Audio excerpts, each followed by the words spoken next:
우리는 구원받은 하나님의 백성으로 하나님의 나라의 시민입니다. 그래서 우리의 시민권은 하늘에 있습니다.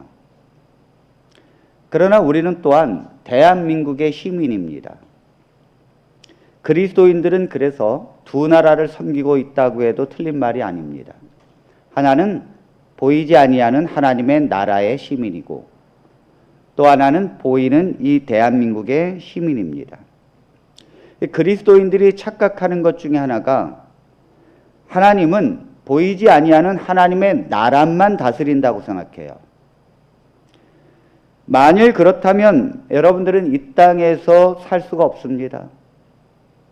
만일 하나님이 이 세상의 나라들을 전혀 간섭하지 않으면 사단이 우리를 가만두겠습니까? 다 죽이고 그리고 살아남지 못하게 만들겠지요.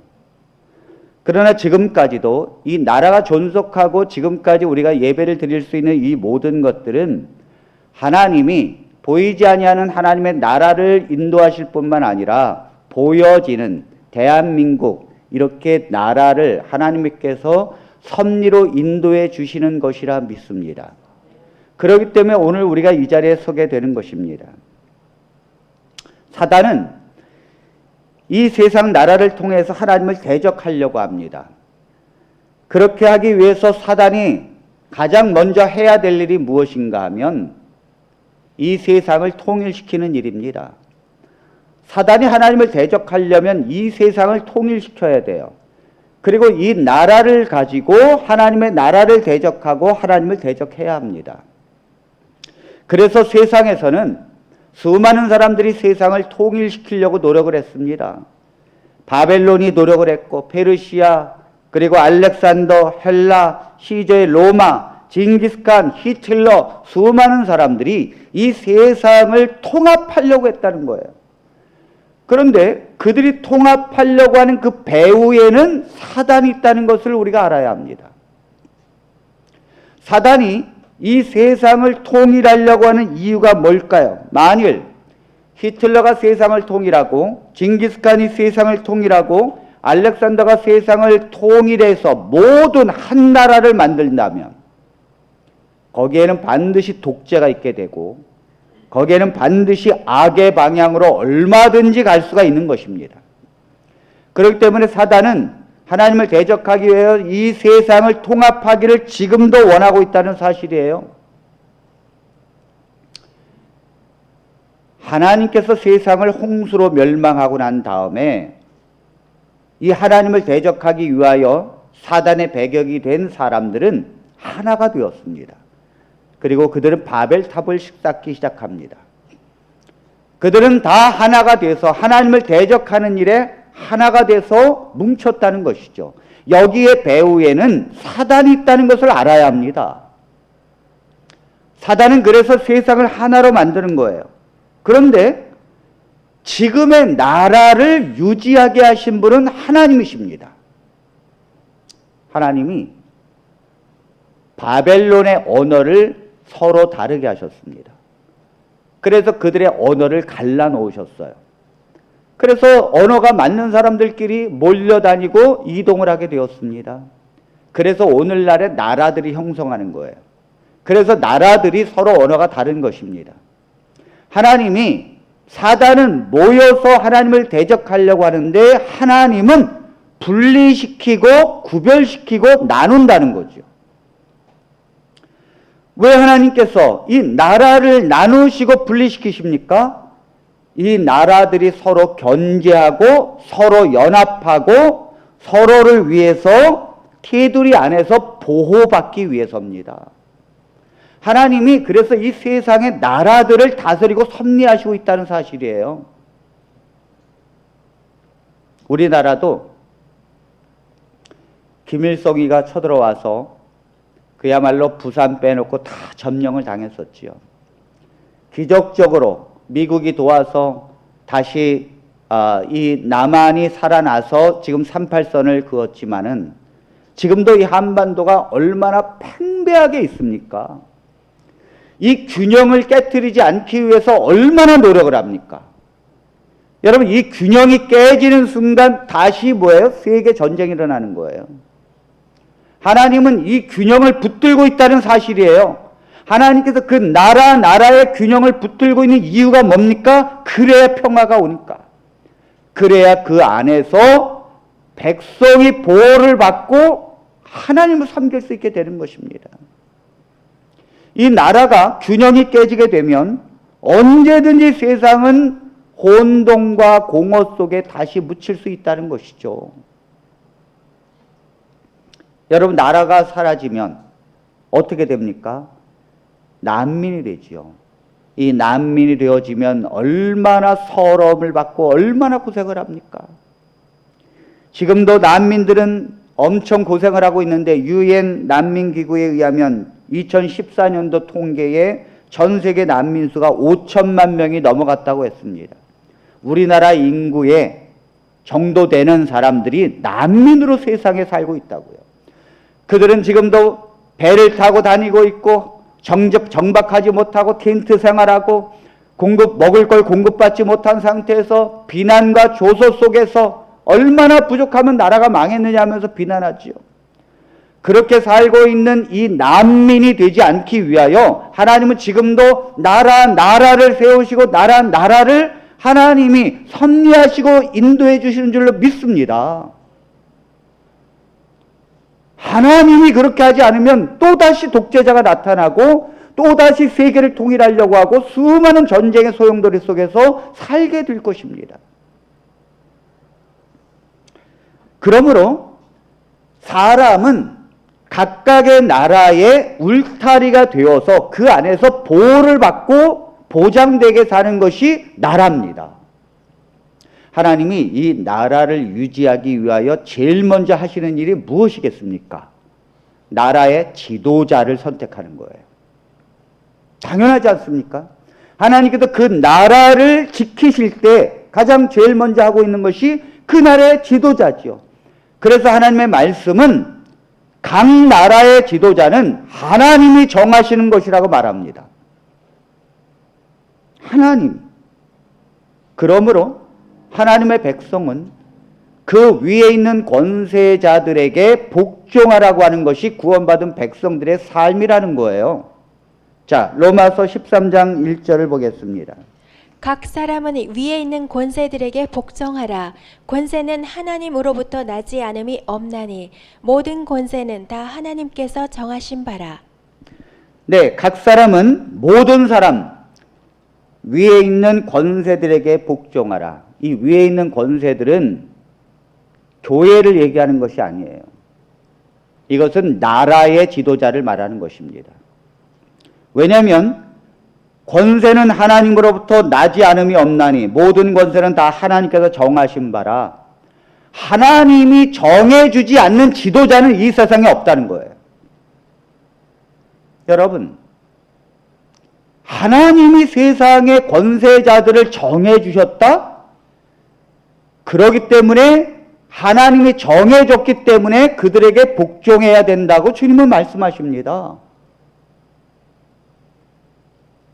우리가 우리의 권세자들이 내가 마음에 들든지 안 들든지 또 그 사람이 부족하든지 유능하든지 우리가 인정하지 않든지 간에 나와 상관이 없다는 거예요. 내 생각과 아무 상관이 없어요.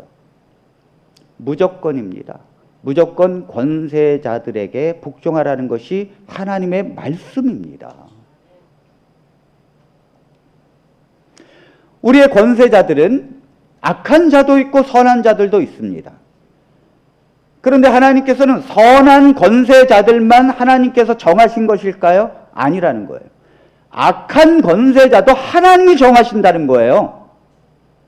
하나님께서 이스라엘을 패망시킨 바벨론의 느부갓네살 왕을 하나님이 정했다는 거예요. 이거를 느부갓네살도 깨달아야 된다는 거죠. 자, 다니엘서 4장 30절로 32절에 있는 말씀을 보겠습니다. 나 왕이 말하여 이르되 이 큰 바벨론은 내가 능력과 권세로 건설하여 나의 도성으로 삼고 이곳으로 내 위엄의 영광을 나타낸 것이 아니냐 하였더니 이 말이 아직도 나 왕의 입에 있을 때에 하늘에서 소리가 내려 이르되 느부갓네살 왕아 내게 말하노라. 나라의 왕이가 내게서 떠나느니라. 내가 사람에게서 쫓겨나서 들짐승과 함께 살면서 소처럼 풀을 먹을 것이요 이와 같이 7대를 지내서 지극히 높으신 이가 사람의 나라를 다스리시며 자기의 뜻대로 그것을 누구에게든지 주시는 줄을 알기까지 이르리라 하더라. 네, 지금 이 느부갓네살 왕에게 하나님께서 7대를 네가 짐승처럼 지내게 될 것이다. 근데 이 느부갓네살이 내가 왕인데 누가 나를 7대를 짐승처럼 7년 동안 지내게 하겠느냐? 아마도 믿지 않았겠죠. 그러면서 30절에 뭐라 그럽니까? 자기 스스로 말하기를 이 큰 바벨론은 내가 능력과 권세로 건설하였다.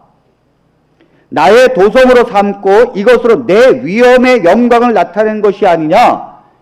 바벨론이 세상을 지배했을 때 이 바벨론을 이끌었던 건 실제로 느부갓네살입니다. 그런데 느부갓네살 왕의 공덕으로 자기가 이 모든 걸 한 것이 아니냐? 그러나 하나님은 아니라는 거예요. 하나님이 너를 왕으로 앉혔고 네가 가는 곳마다 승리하게 하신 것은 하나님이시라는 거예요. 지도자가 정치를 잘해서 나라가 잘 되는 게 아니라는 것입니다. 그 모든 걸 가능하게 하시는 분도 하나님이시오. 하나님이 너를 정한 것도 하나님이시라는 거예요. 그런데 이 느부갓네살이 그걸 인정하지 않자 바로 정신이 나가버려서 짐승처럼 되어버렸습니다. 아니, 미친 사람이 되었으니 어떻게 왕궁에 있겠습니까? 저 광야에 내던져졌죠. 짐승처럼 풀을 먹고 살았어요. 그리고 난 다음에 7해가 지나고 나서 드디어 고개를 들어서 하나님을 우러러 보니 역시 왕이 되는 것도 하나님이시요 순식간에 내려오게 하시는 분도 하나님이라는 걸 알았다는 거예요. 그리고 나서 그가 고백하는 게 뭡니까? 32절 후반부에 이와 같이 7대를 지내서 지극히 높으신 이가 사람의 나라를 다스리시며, 아멘. 사람의 나라를 다스리시는 분이 누구라고요? 하나님이라는 거예요. 하나님이 다스리고 그의 지도자는 하나님이 세웠다는 것입니다. 그래서 하나님이 자기의 뜻대로 그것을 누구에게든지 주시는 줄을 알기까지 이르리라. 모든 지도자는 하나님이 세우시고 하나님이 얼마든지 교체할 수 있다는 거지요. 그러므로 지도자는 먼저 하나님을 두려워해야 합니다. 그리고 이 백성은 하나님이 세운 지도자를 복종해야 합니다. 이것이 성경이에요. 여러분, 이것을 알았기 때문에 다니엘은 느부갓네살 왕에게 철저하게 순종하는 것입니다. 자기네 나라를 패망시키고 자기의 나라의 백성들을 죽이고 포로로 끌려가게 한 이 느부갓네살 왕도 하나님이 세웠다는 거예요. 하나님이. 다니엘은 이걸 알았기 때문에 느부갓네살 왕 앞에서 늘 함께 했었던 거지요. 하나님이 세웠기 때문에.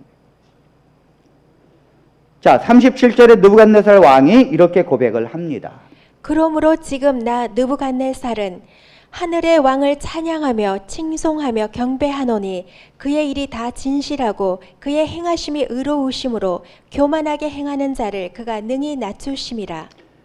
지도자가 7년 동안 정신 이상이 돼서 저 짐승처럼 살다 보면 다 이런 고백을 하게 돼 있어요. 다. 하나님 앞에 겸손하게 되어 있죠. 그리고 정말로 하나님을 찬양할 수밖에 없는 것입니다. 모든 권세는 하나님으로부터 오는 것이고 하나님이 그 권세자들에게 그 권세를 준 것뿐이니까요. 하나님이 저 태양을 넷째 날에 만들었습니다. 그런데 빛은 첫째 날에 만들어졌죠. 그런데 이 태양이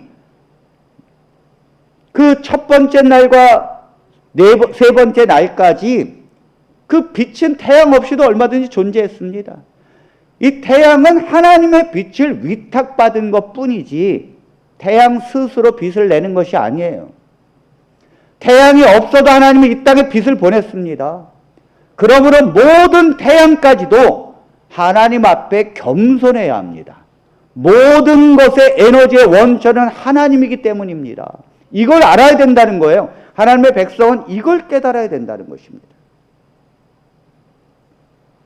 이스라엘의 초대 왕이 사울 왕이었습니다. 하나님께서 초대 왕을 사울로 세우셨습니다. 그런데 이 다윗이 인기가 너무 높으니까 이 사울 왕이 시기를 하기 시작했어요. 그래서 이 사울은 그 이후에 다윗을 죽이기 위해서 인생을 보냅니다. 이 다윗이 쫓겨다니다가 엔게디의 황무지의 아들람 동굴에 들어가서 숨었는데 마침 사울이 이 다윗을 죽이려고 찾아다니다가 못 찾아서 급한 볼 일이 생겼어요. 그래서 어쩔 수 없이 동굴로 혼자 들어갔습니다. 몰래 동굴 안에서 볼일 보고 나오려고. 근데 그 안에 누가 있습니까? 다윗과 그의 군대가 있습니다. 여러분, 들어가 있는 사람은요, 동굴이 희미하게 보이는 거예요. 그런데 바로 들어간 사람은 아무것도 안 보이죠. 그러니까 이 다윗은 다 보는 거죠. 근데 이 사울은 아무것도 모르고 혼자 볼일을 보고 있는 것입니다. 왕의 옷이 얼마나 큽니까? 그런데 다윗이 어떻게 합니까? 그의 옷자락을 잘라냅니다. 사실은 그때 사울을 죽일 수 있는 절호의 기회인데 다윗은 그의 옷자락만 잘라냅니다. 자, 사무엘상 24장 4절로 6절의 말씀을 보겠습니다. 다윗의 사람들이 이르되 보소서 여호와께서 당신에게 이르시기를 내가 원수를 내 손에 넘기리니 내 생각에 좋은 대로 그에게 행하라 하시더니 이것이 그날이니이다 하니 다윗이 일어나서 사울의 겉옷자락을 가만히 베니라. 그리한 후에 사울의 옷자락 베임으로 말미암아 다윗의 마음이 찔려 자기 사람들에게 이르되 내가 손을 들어 여호와의 기름 부음 받은 내 주를 치는 것은 여호와께서 금하시는 것이니 그는 여호와의 기름 부음을 받은 자가 됨이니라 하고. 아멘. 자, 이스라엘의 왕을 하나님께서 사울을 세우셨지요. 그런데 이 사울이 성령을 떠나가고 그가 드디어 시기하는 마음이 가득 차게 되자 그는 왕으로서의 자격을 잃어버립니다. 그런데도 이 다윗은 그의 옷자락을 벤 것까지도 마음에 찔렸다 그랬어요. 이유가 뭐냐면 하나님이 기름 부음을 준 자기 때문에 하나님이 이 나라의 왕으로 세운 자를 내가 그의 옷자락만 자른 것도 너무너무 마음이 찔렸다는 것입니다. 왜요? 하나님이 세우셨으니 인간이 타치할 수 없다는 거예요. 이게 권세에 대한 성경적인 신앙관이에요.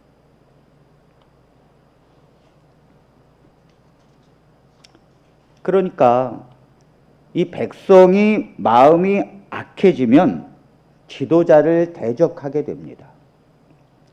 그리고 자기들이 지도자를 바꿔버려요. 그것은 하나님을 거역하는 행위라는 거예요. 우리나라가 얼마나 이 기독교가 하나님을 거역하는지 모릅니다.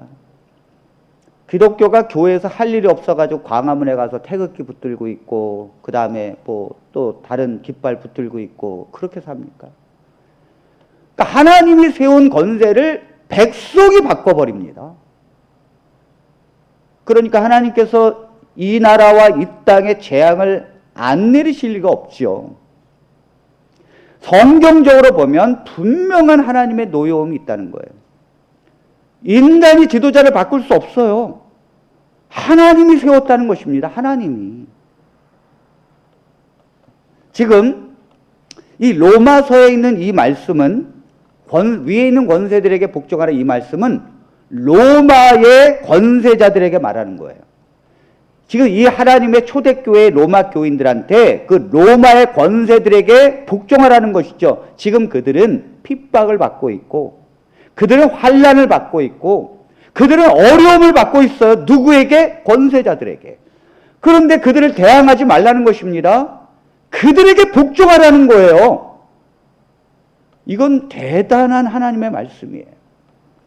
왜 오늘날 우리가 그러한 일을 하지 않을까요? 자, 그렇다면 왜 하나님께서는 위에 있는 권세들에게 복종하라고 하셨는가? 로마서 13장 2절에 있는 말씀을 보겠습니다.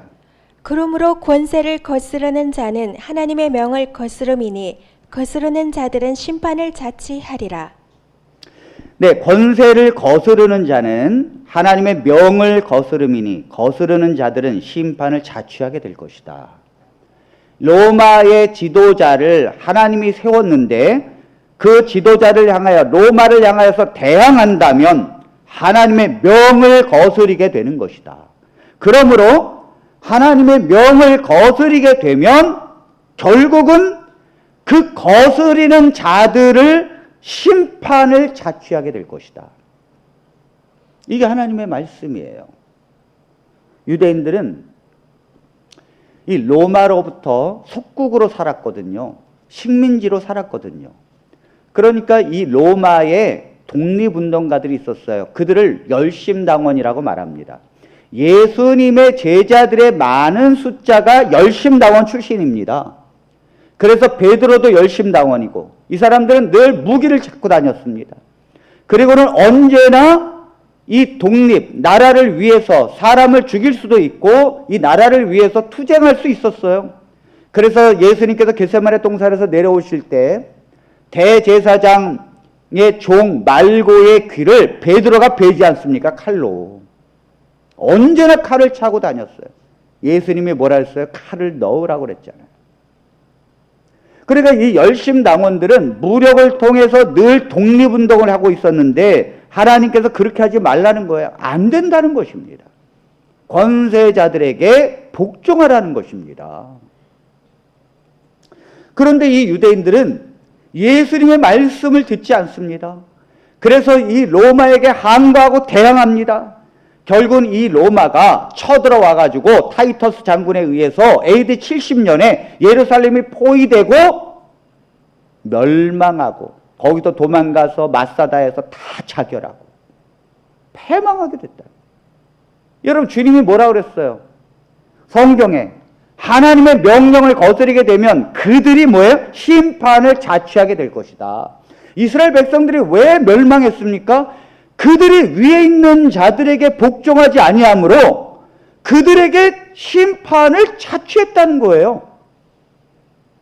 그들이 대항하지 않았으면 예루살렘이 멸망하지 않았을 것이고 이스라엘 백성들은 이 로마의 보호 아래 신앙할 수 있었어요. 그러나 그들은 예수님의 이 말씀, 하나님의 말씀을 어기고 늘 대항하고 늘 지도자를 위하여 독립을 하려고 애를 썼기 때문에 결국은 그들은 뭐예요? 심판과 멸망을 자초할 수밖에 없었다는 것입니다. 그리고 나서 AD 70년에 이스라엘 백성들이 멸망하고 난 다음에 그들은 또다시 준비합니다. 그리고 로마의 하드리아누스 황제 때 또다시 반란을 일으킵니다. 그것 때문에 기독교는 대대적인 핍박을 하게 됩니다. 로마에 의해서. 결국은 유대인을 핍박하려고 하는 것이 기독교인들까지 핍박하게 되는 거예요. 유대인들이 반란을 일으키고 유대인들이 지도자를 향하여 항거했는데 그것 때문에 로마의 황제들은 모든 하나님을 믿는 백성까지 핍박하니까 그때부터 기독교인들이 핍박을 받게 되는 거예요. 그러니까 기독교인들은 아무런 죄도 없이 핍박을 받게 돼 있어요. 유대인들 때문에. 그들이 이 말씀을 어겼으니까. 여러분, 오늘날을 보십시오. 오늘날에도 이 열심당원처럼 하나님이 정하신 권세를 대항하는 사람들이 있습니다. 자기들이 나라의 지도자를 바꾸려고 합니다. 그래서 그렇게 틈만 나면 모여서 대항합니다. 결국은 돌아오는 것이 무엇입니까? 핍박이에요. 아니, 세상의 사람들도 교회를 싫어합니다. 그 수많은 사람들이 한 지도자에 의해서 광화문에 모여가지고 맨날 대통령 끌어내리려고 그렇게 하다가 결국은 거기서 코로나가 번지니까 나라는 당연히 꼬투리를 잡은 거지요. 당연히 뭐예요? 교회를 핍박할 수밖에 없는 거지요. 제가 지난 주일에 저희 형제들 모여서 산소에서 이제 같이 이렇게 예배를 드리고 저녁을 먹으러 식당에 갔습니다. 갔더니 깜짝 놀랐어요. 식당에 그 막국수집에 들어갔는데 몇백 명이 꽉 차 있어요. 원래 그 집이 원조 막국수입니다. 그런데 꽉 차 있어요. 이 자리가 없어가지고 기다리다가 간신히 자리를 앉았는데 뭐 옆에 등도 부딪히고, 거기에 마스크 쓴 사람이 어디 있습니까? 다 마스크 벗고 먹고 얘기하고 있죠. 여러분, 교회는 그래도 마스크 쓰고 있고 다 멀리 떨어져 있어요. 찬양도 못하고 제대로 기도도 못합니다. 그런데도 예배 20명 이상 못 드리게 합니다. 맛집은요 100명이 있어도 제지하는 게 없어요. 왜 교회가 이런 핍박을 받습니까? 여러분, 맛집에 사람들이 우글우글거리면 사람들이 신고 안 합니다. 그러나 교회에 사람들이 20명 이상 있으면 신고 들어갑니다. 왜 이 나라의 정책은 이렇게 교회를 핍박하게 되었습니까? 네, 교회가 먼저 하나님의 말씀을 어겼으니까. 교회가 먼저 이 세상의 지도자들을 향하여 대항했으니까. 그들을 향하여 거역했으니까요. 하나님께서 세우신 종들, 하나님께서 이 나라를 다스리기 위해서 세운 그 종들을 향하여 끌어내리려고 했기 때문에 당연히 뭐예요? 여기 말씀에 심판을 자취하리라. 그 심판이 그대로 뭐예요? 너희들에게 간다는 거지요. 이게 우리가 그대로 받고 있는 거 아닙니까? 얼마나 순진한 교회가 이런 모든 핍박을 동일하게 받고 있습니까, 여러분? 여러분, 백성들이 얼마나 단순하게 속는지 모릅니다.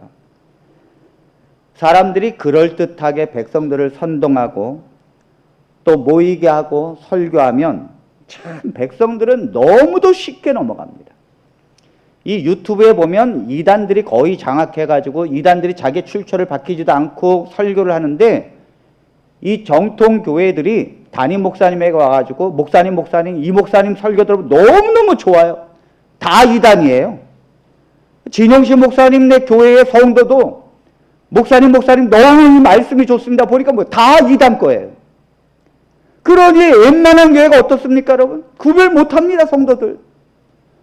성도들은 그것이 옳은 줄 틀린 줄을 구별을 못해요. 너무 안타까운 거예요. 아니, 성경에 분명히 이렇게 하라고 말씀을 했는데도 또다시 사람들은 지도자를 거역합니다. 여러분, 광화문에 모이는 그 목사님과 사람들은 무슨 신앙관을 갖고 있는가 하면 늘 목사님이 이렇게 설교하잖아요. 나는 보네포의 신앙관과 같은 것이다.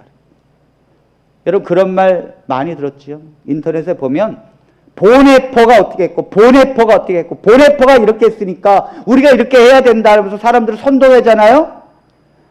그래서 거기 선동하는 목사님의 신앙과는 보네포에서 따온 거예요. 늘 입버릇처럼 보네포를 주장하니까 보네포. 그런데 여러분, 보네포가 어떤 사람입니까? 보네포는 히틀러가 세상을 지배하려고 할 때, 독재를 하고 지배하려고 할 때 히틀러를 암살하기 위하여 정말로 행동대장으로 나섰던 사람이 보네포입니다. 보네포는 신학자요, 목사고 설교가였어요. 그러나 그는 그의 모든 종교를 다 묶어서 한 가지 목적을 위해서 뛰었는데 그게 바로 히틀러를 죽이는 겁니다.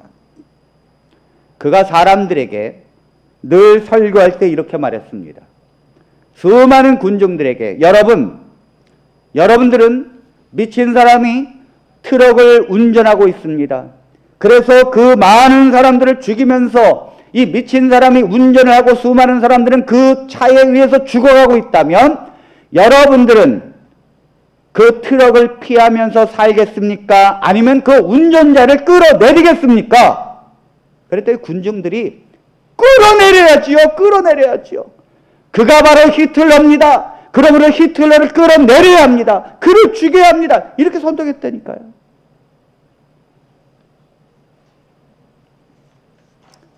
그러니까 광화문의 목사님들이 보네포가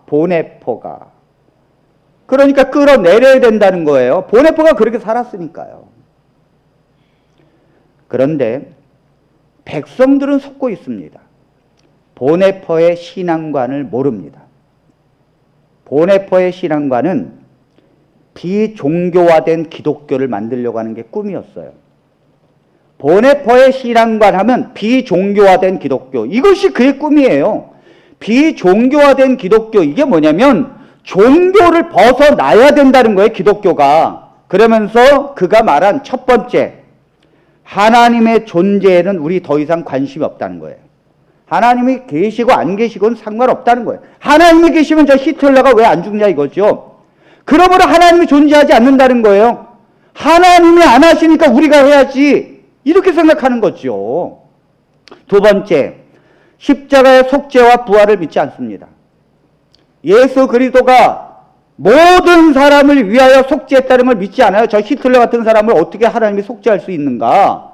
불가능하다는 얘기지요. 그래서 십자가의 속죄와 부활을 믿지 않습니다. 그러므로 세 번째, 이 보네포는 내세에 천국과 지옥도 없다고 말합니다. 그래서 히틀러에 의해서 죽어간 사람들이 나중에 천국 간다, 안 믿어요. 이 땅에서 사는 것이 중요하지, 히틀러를 제거해서 이 땅이 천국이 돼야지 무슨 죽어간 사람들이 천국 가는 게 중요하냐. 결국 그가 말하고자 한 건 네 번째, 기독교는 오직 사회의 개혁을 위해 존재할 뿐이다. 이게 히틀러의 비종교화된 기독교를 만들려고 하는 정책이었어요. 이것이 바로 광화문의 신앙관입니다. 그러니까 그들이 예배를 떠나서 그들에 모이는 거죠. 이걸 백성들이 모릅니다.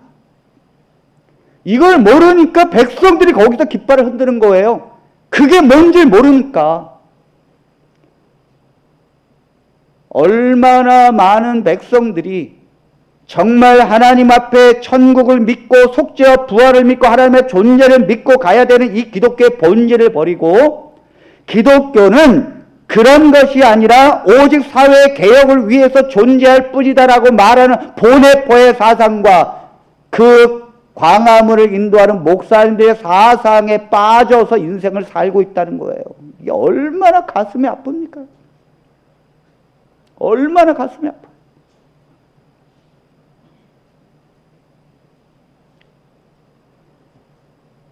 여러분, 이 보네포 때문에 20세기 후반에 정치 신학이 발전하고 해방 신학이 발전하는 거예요. 그러니까 이건 뭐냐면 종교가 정치하려고 하고 종교가 이 족쇄에서 해방시켜야 된다. 해방 신학이 나오는 거예요. 그러니까 맨날 뭐예요? 대통령이 우리를 공산주의 만든다 그러잖아요. 이게 해방 신학이거든요. 이거 벗어나야 된다. 못하게 해야 된다. 이게 해방 신학이에요. 이게 정치 신학이에요.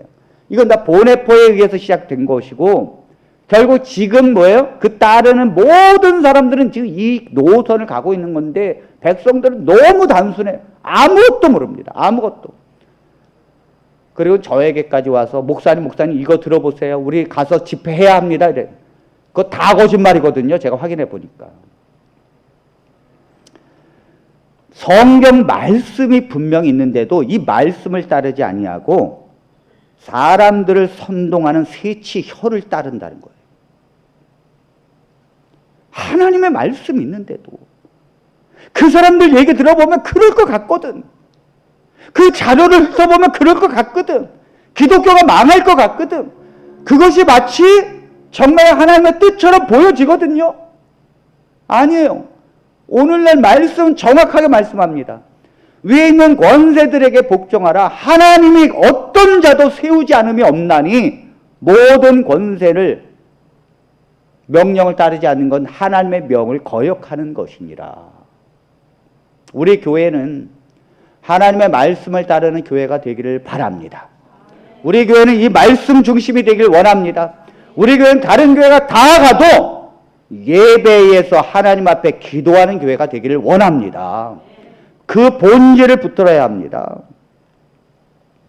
그러므로 위에 있는 권세자들을 두려워해야 된다고 성경은 말합니다. 두려워해야 된다.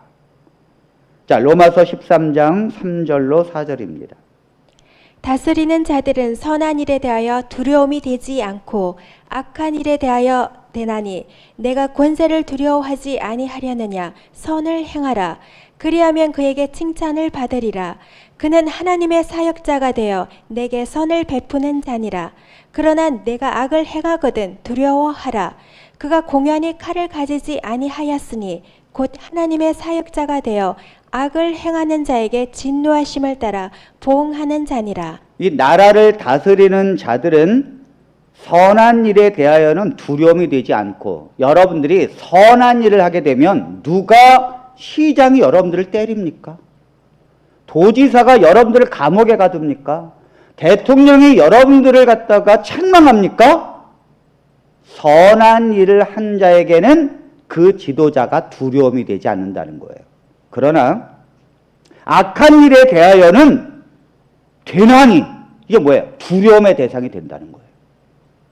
여러분들 죄를 짓잖아요. 사람을 죽이든지 아니면 무슨 뭐 어떤 죄를 졌잖아요. 사기를 치고. 그러면 그 권세자들을 두려워하게 돼 있다는 거예요. 그러기 때문에 선을 행하라. 그리하면 그들은 너에게 칭찬을 해줄 것이다.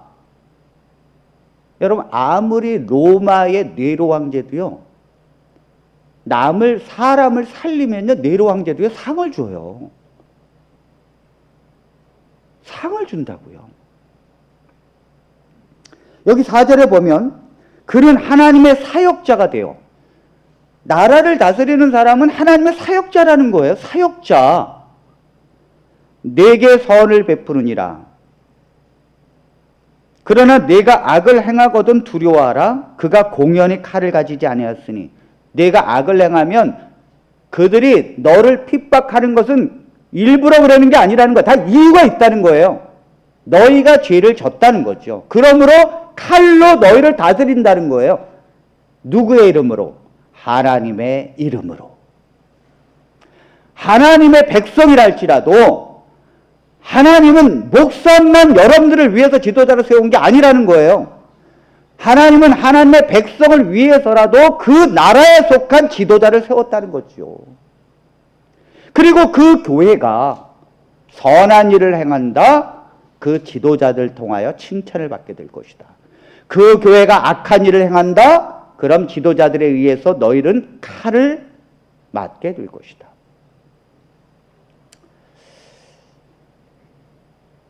저희가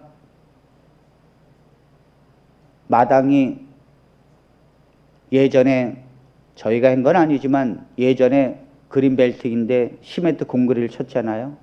그러니까 나라에서 당연히 와가지고 뭐예요? 걷어내라 그러잖아요. 막 벌금 매긴다 그래 걷어내라 그러잖아요. 얼마나 두려워요. 걷어냈잖아요. 잘못했으니까.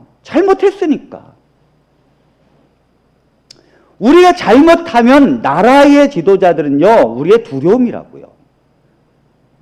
제가 몇 년 전에 오남교회에서 그 집사님들이 반찬을 만들어가지고 일주일에 꼭 한 번, 두 번씩 가난한 자들, 독거노인들에게 반찬을 무료로 나눠줘요. 그랬더니 시청에서, 남양주 시청에서 시장에 와가지고는 거기 시청 직원들하고 다 와가지고 저한테 표창장을 주더라고요. 마당에서 표창장 받았습니다. 제가 한 것이 아니라 우리 집사님들이 거의 한 거기 때문에 제가 목회실에 두고 왔습니다. 선한 일을 하면요, 나라의 지도자들은 상을 줍니다. 누구의 이름으로? 하나님의 이름으로. 그러니까 여러분, 우리가 악한 일을 행할 때 하나님이 그 악한 일을 행한 거에 대해서 즉각적 심판을 안 할 수도 있어요. 그런데 하나님이 누구를 통해서 하시는가? 네, 나라의 지도자를 통해서 하십니다. 하나님의 사역자니까. 우리가 어떤 선한 일을 행할 때 우리가 그걸 즉각적으로 하나님께서 우리에게 상을 주지 않을 때가 있어요. 그런데 하나님께서 이 나라의 지도자를 통해서 즉각적으로 상을 줍니다. 하나님의 사역자들이라는 거죠. 우리는 이 사역자들을 날마다 물러가라 하면서 맨날 감옥에 넣으니까 이 죄를 어떻게 합니까? 백성이 잘못 가니까 지도자가 잘못 가는 거지. 다 백성들의 책임이에요. 백성이 기도하고 교회가 지도자를 위해서 기도하고 정말 그렇게 나아간다면 하나님께서 지도자를 바른 길로 가게 하시죠. 그러나 백성이 그 지도자를 끌어내리려고만 하고 대항하려고 하고 어떻게 해서든지 정권을 바꾸려고만 하니까 하나님이 그 지도자의 방향을 못 트시는 거 아닙니까? 자, 여러분들이 내는 세금도 마찬가지라는 거예요. 자, 로마서 13장 6절로 7절입니다. 너희가 조세를 바치는 것도 이로 말미암음이라. 그들이 하나님의 일꾼이 되어 바로 이 일에 항상 힘쓰느니라. 모든 자에게 줄 것을 주되 조세를 받을 자에게 조세를 바치고 관세를 받을 자에게 관세를 바치고 두려워할 자를 두려워하며 존경할 자를 존경하라. 하나님을 믿는 백성들이 자기에게 유리한 말씀은 받아들이고 자기에게 껄끄러운 말씀은 눈을 감고 건너뛰어요. 성경은요, 얼마나 정확하게 나와 있는지 몰라요. 세금을 누구에게 내느냐? 네, 나라에 내지요. 그럼 나라의 지도자들은 그걸 갖고 그 다음에 다시 뭐에 분배하잖아요. 여러분, 여기 너희가 조세를 바치는 것도 이로 말미암음이라. 이게 무슨 말이에요? 여러분들이 왜 세금을 바칩니까? 하나님이 그 지도자들을 세웠다는 걸 인정한다는 거예요. 왜? 그들이 그 세금을 가지고 하나님의 뜻대로 다시 그걸 사용할 거니까 여러분들이 내는 거죠. 여러분, 세금을 내면 우리의 나라의 지도자들은, 지방자치단체들은 어떻게 합니까? 그걸 가지고 다시 또 뭐예요? 복지사업 하잖아요. 또 가난한 자들에게 주잖아요. 도로 포장하잖아요. 노인분들에게 지하철 무료로 타게 하잖아요. 그 다음에 노인분들이 심심하지 않게 또 뭐예요? 여가 또 할 수 있도록 또 체육관 또 이런 것도 대여해 주잖아요. 그거 다 뭐예요? 복지에 대한 모든 비용이 다시 가잖아요. 그러니까 우리가 나라의 세금을 내면 그들은 하나님의 일꾼이 돼가지고 우리가 친히 하지 못하는 일을 그들이 한다는 것이죠. 우리가 도로 낼 수 있습니까? 우리가 그런 일을 할 수 있어요? 우리가 못하니까 우리가 하는 일을 그들이 대신하는 거예요. 하나님의 일꾼이 되어서. 그러니까 우리 교회 집사님 한 분이 나라에서 9천만 원까지 전세 자금을 준대잖아요. 이게 여러분 천지가 개벽해도 일어날 수 없는 일이잖아요. 근데 어떻게 이게 가능합니까? 네, 우리가 세금을 내고 나라는 어려운 사람을 구별해서 그가 살 수 있도록 전세금을 주는 거 아닙니까? 그러므로 이 나라의 백성들이 살 수 있게끔 얼마나 노력하냐 이거죠. 아니, 저는 문재인 대통령 앞에 머리를 숙이고 절을 하고 싶은데 너무너무.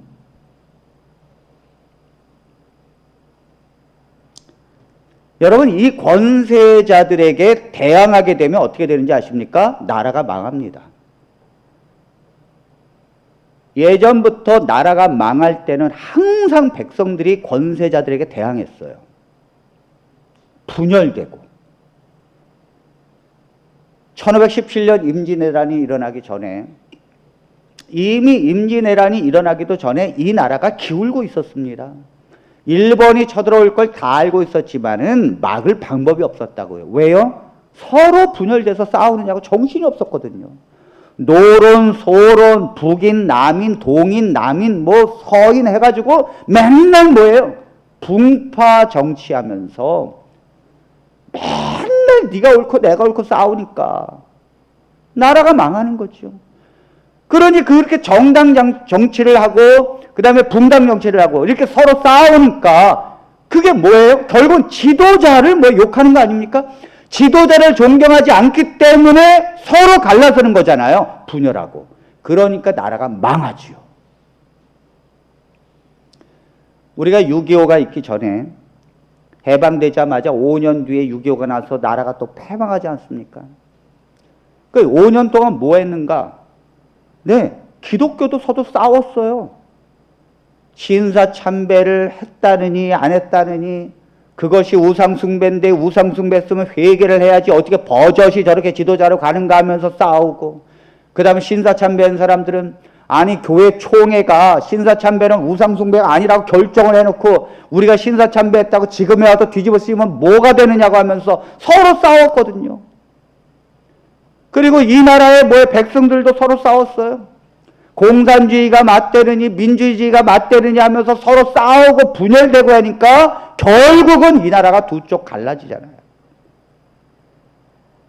지도자를 신뢰하지 않고 백성이 방자에 행할 때에 그들이 결국 나눠졌을 때, 여러분 광화문 집회 가서 맨날 태극기 들고 집회한다 그러면 결국 이 나라가 뭐예요? 다 갈라지잖아요. 교회도 뭐예요? 제가 정치 얘기하지 말라는 거예요. 왜? 여기에는 다 생각이 다른다고요. 다. 정치 얘기를 하는 순간 교인들은 적이 돼버려요. 아니 교회에 와서 할 일이 그렇게 없습니까? 정치 얘기를 하게. 하나님 얘기하기도 부족한데.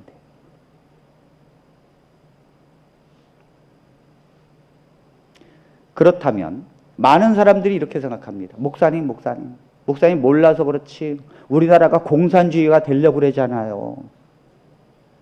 참, 공산주의는 뭐 아무나 합니까? 그러니까 이게 다 뭐냐면 가진 자가 놓지 않으려고 하는 몸부림이죠. 사실 문재인 대통령이 하면 당연히 가진 자에게 좀 뺏고 없는 자에게 나눠주겠죠. 대통령이라면. 아니 제가 대통령에도 그렇게 하겠어요. 그게 공산주의거든요. 그게. 싫다는 거죠. 내 재산 빼앗기기 싫다는 거예요. 아니 정말로 지도자가 공산주의로 이 나라를 몰아간다면 막아야지요. 당연히 막아야죠. 그런데 막는 방법이 권세자들에게 대항하는 것이 아닙니다. 하나님의 백성이 이 나라가 정말로 잘못되어 가고 있다면 그걸 막는 방법이 가서 대항하고 외치는 게 아니에요. 그럼 어떻게 해야 합니까? 하나님의 기독교의 본질을 회복해야 합니다. 그것이 길이에요.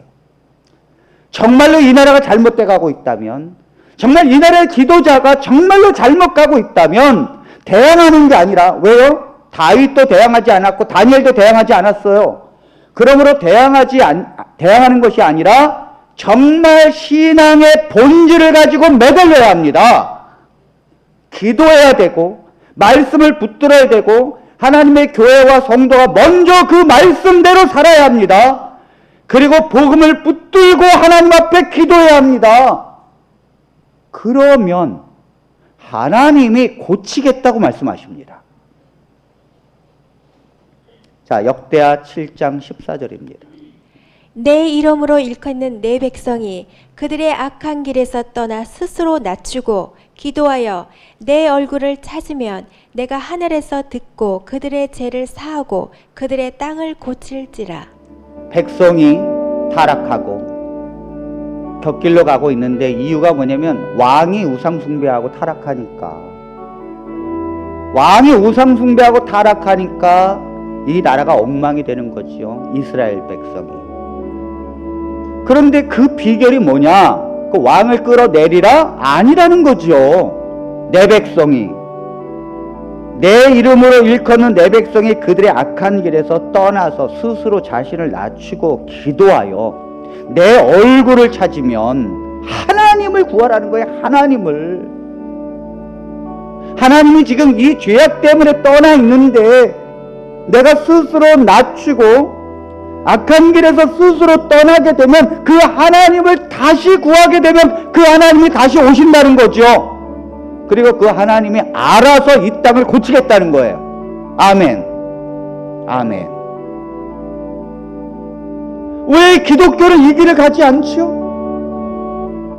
왜 기독교는 교회에서 이 길을 가지 아니하고 왜 하나님이 세운 지도자를 끌어내리려고 하시는 것입니까?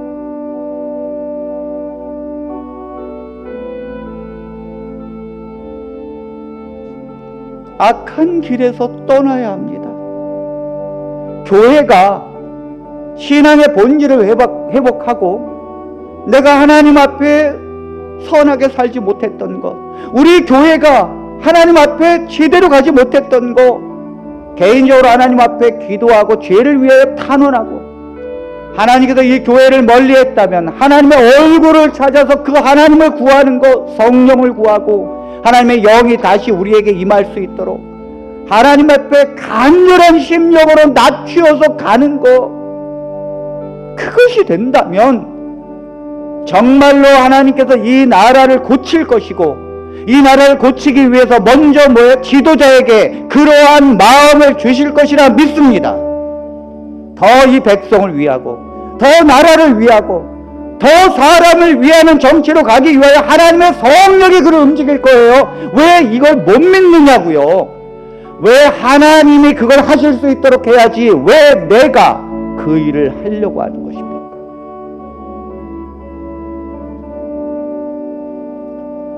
보네퍼는 독재로 사람들을 죽이고 그리고 그 독일을 막 구렁텅이로 몰고 가고 있는 걸 보면서 그의 인생에 그 히틀러를 죽이기 위해서 암살단을 조직하고 기회만 엿보고 감옥에 들어가고 또 풀려나면 또 죽이려고 하고 그렇게 인생을 보내다가 마침내 39세 때 그 젊은 나이에 그는 잡혀서 감옥에서 형장의 이슬로 사라집니다. 그런데 그 보네퍼가 죽기 전에 그가 감옥에 있으면서 꿈을 꾸었습니다. 꿈 중에 히틀러가 죽어서 하나님이 심판대에 계시고 재판관이시고 히틀러는 심판대 위에서 심판을 받는 거예요. 그랬더니 그가 당연히 지옥에 떨어지죠. 그런데 이 히틀러가 거기에서 하나님의 이 사형 언도를 받고 지옥에 떨어지는 자기의 운명을 듣고 그는 거기에서 울부짖으면서 하나님께 말합니다. 하나님, 저는 세상에 있을 때에 세상에 있는 동안에 내가 죽어서 이런 심판이 있다는 걸 전혀 알지 못했습니다. 전혀. 만일 누군가가 내가 죽어서 이러한 하나님의 심판이 있다는 것을 말해주었더라면 내가 이렇게 살진 않았을 것입니다. 그리고 내가 이 심판을 피하고 영원히 사는 생명으로 가는 길에 그 길을 내게 누가 가르쳐 주었더라면 나는 이렇게 살지 않았을 것이라고. 너무 나는 가혹하다고. 하나님, 너무 가혹하다고. 난 들어보지도 못했다고. 복음에 대해서. 이런 히틀러의 절규를 보네퍼가 죽기 직전에 꿈으로 봤다고. 그는 꿈을 꾸고 난 다음에 그는 깊은 의심을 합니다. 내 인생이 잘못됐다는 거죠. 내 인생이. 나는 저 히틀러를 죽이려고만 했지, 끌어내리려고만 했지, 정작 그를 위해서 기도하고 그에게 복음을 전할 생각은 안 했다는 거예요. 교회가, 하나님을 믿는 백성이 복음을 붙들지 않고 낯을 들고 있는데 어떻게 복음을 알 수 있습니까? 하나님의 백성이 눈물로 기도하고 이 나라를 위하여 정말 하나님 앞에 자기의 심정을 내려놓고 겸손하게 기도하면서 복음을 전하고 이 복음이 무엇인지를 세상에 드러내야만 지나가는 개도 복음이 뭔지를 알죠. 하물며 지나가는 개가 안다면 세상의 지도자가 모르겠습니까? 교회가 무엇을 원하는지.